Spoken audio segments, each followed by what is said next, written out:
Good morning, everybody, and welcome back. So today I kind of wanted to go over my dividend investment portfolio, and I actually have some dividends already, which I'm pretty excited about. I got some, one from July, and then I have already, they've posted 2 dividends for August, so I want to share those with you guys, and let's take a look. Alright guys, so let's get logged into our account here.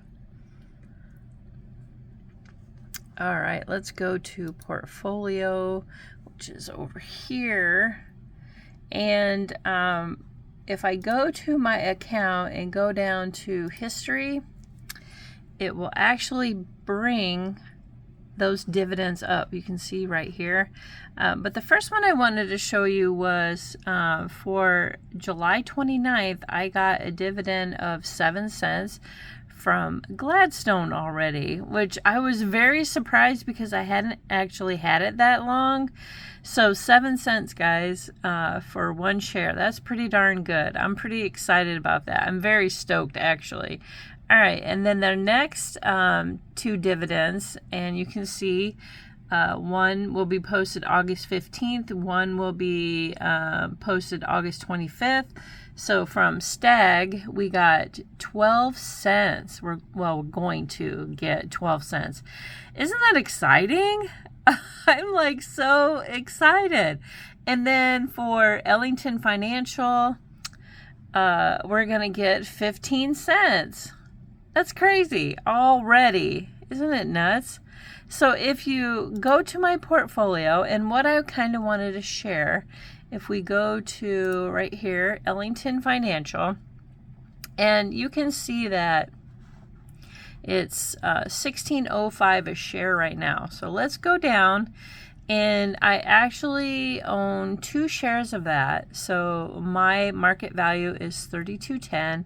But I kind of what I wanted to show you was this right here. So the dividend yield is 11.11. So this dividend yield is very good. And our price, our PE ratio.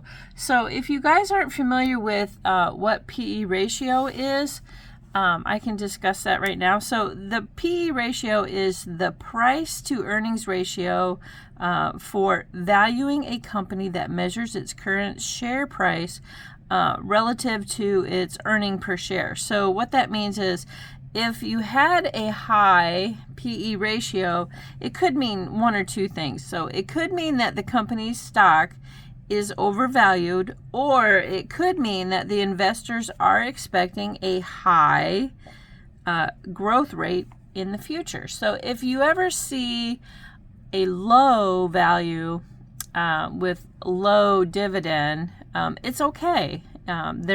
Some companies don't overvalue what their stock is worth, and some companies do a projected over time. So all right, so this PE ratio also is most valuable to people who analyze whether or not similar companies in the same industry, so they compare companies in the same industry. So if a company in the same industry has a low PE ratio, it could mean that the company is not making very much money, or it could mean that one company is doing very, very well. So that's what that means. I just wanted to share that with you because I had to kind of do some digging as to what the PE ratio actually was all about. So let's go back to portfolio. And the other one that I wanted to share with you guys was Gladstone. So if you look at Gladstone here, you can see, let's go down so that we can kind of discuss this. So see how this dividend yield is 7.39. So the price per earnings is matching pretty good. So this company, could mean that the stock is actually undervalued, or they didn't meet their projected earnings, or they're not overpricing their stock. So, but they have a very good dividend yield, so. But you just want to be careful on the PE because sometimes stocks can be overvalued, and you don't want to get stuck with a stock that's overvalued that you think is going to make money, but it's not really making any money. What was the other one? Let's look at Realty. So Realty Income. This is a very good stock, and everybody talks about this stock. So let's take a look at what their credentials are. Holy cow. So look at this. So the dividend yield is 3.97. It's almost 4%. So that's pretty good. Look at this PE ratio. Isn't that crazy? 72.08. So either this company is projecting really, really high sales. So, and we know that the real estate market is very hot right now. So this number is actually probably spot on. So we know that this stock is making money. This company is making money, right?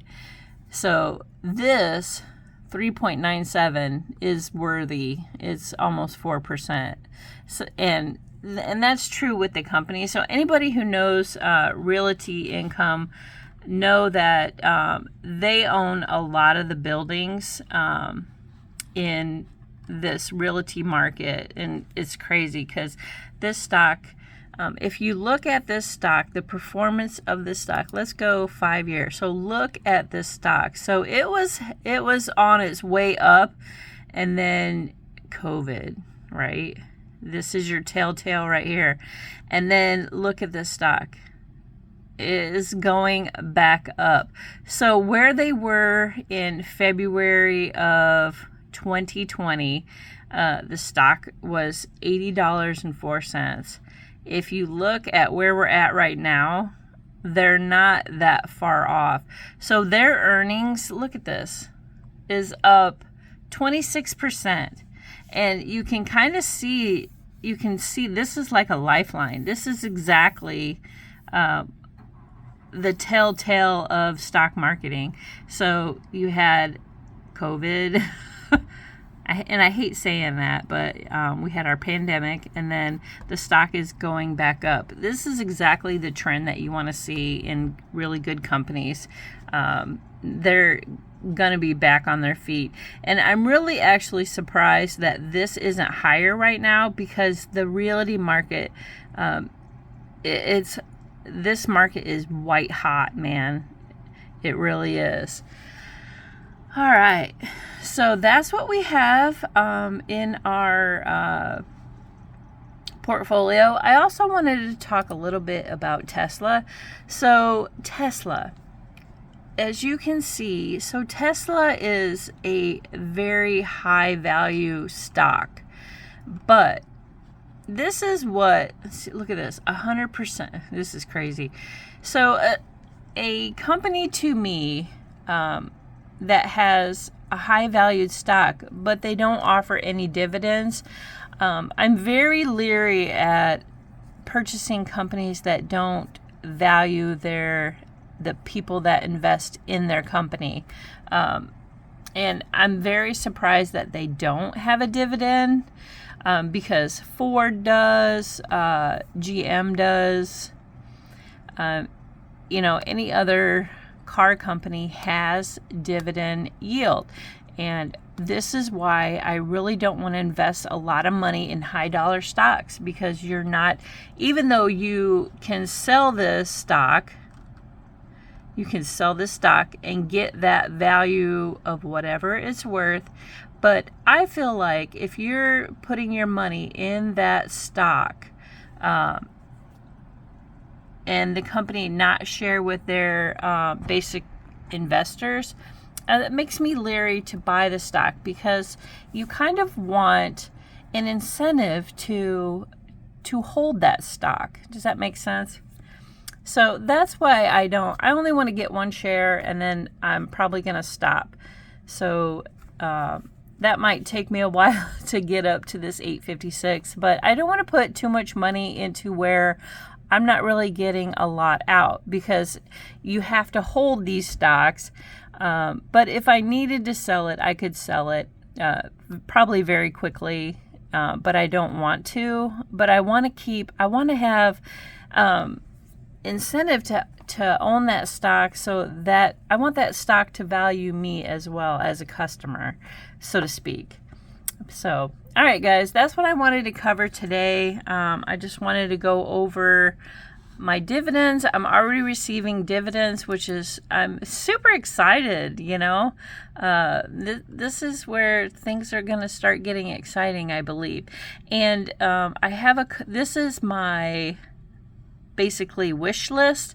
So I'm going to start adding some of these stocks over here and some of our ETF portfolio and stuff like that. So I want to start diversifying.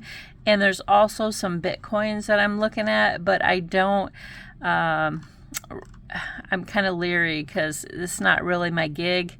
I like the idea of Bitcoin and that, but I just don't, I'm not sold quite yet. All right, guys, so I'm going to leave you with that, and thanks for watching. We'll catch you on the next one.